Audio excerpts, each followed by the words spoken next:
بسم اللہ الرحمن الرحیم۔ لوگ حقیقی اذیتیں دے کر مصنوعی معافیاں مانگتے ہیں۔ کاش کہ معافی مانگنے والے اداکاری نہ کریں اور پھر سے دل نہ دکھائیں۔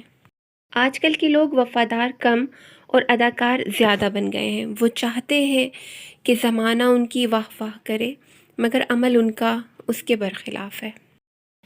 اپنوں نے ہی سکھایا ہے کہ کوئی اپنا نہیں ہوتا۔ اے انسان، کبھی خود کو بھی چھان کر دیکھ ذرا، خاک کے سوا تجھ میں رکھا ہی کیا ہے۔ راستہ غلط ہو تو آپ چاہے جتنا تیز بھاگ لیں، منزل تک نہیں پہنچ سکتے۔ ضرورت کی چیز اگر ضرورت سے زیادہ ملنے لگ جائے تو وہ بھی غیر ضروری ہو جاتی ہے، اور اگر ضرورت کے وقت نہ ملے تب بھی اس کی اہمیت نہیں رہتی۔ جو مرنے سے پہلے آپ کو چھوڑ جائیں اسے مرا ہوا ہی سمجھیں، اس سے اذیت بھی کم ہو جائے گی اور آگے بڑھنے میں بھی بہت مدد ملے گی۔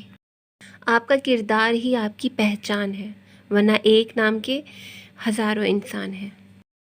انسان زمین پر گر کر تو کھڑا ہو سکتا ہے، مگر کسی کی نظروں سے گر کر کبھی اپنا کھویا ہوا مقام حاصل نہیں کر سکتا۔ بہترین انسان اپنے عمل سے پہچانا جاتا ہے، ورنہ اچھی باتیں تو دیواروں پر بھی لکھی ہوئی ہوتی ہیں۔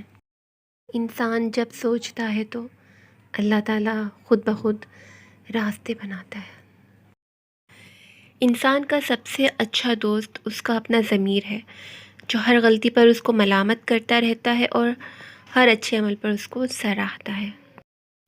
ہم ہزار غلطیوں کے باوجود بھی خود سے پیار کرتے ہیں، تو پھر کیوں دوسروں کی ذرا سی غلطی پر ان سے نفرت کرتے ہیں؟ کیوں رشتے ختم کر دیتے ہیں؟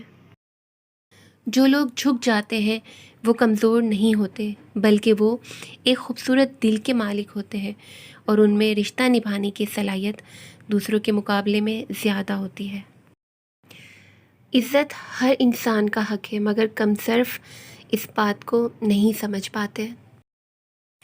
Thanks for watching. For more videos, subscribe to my YouTube channel.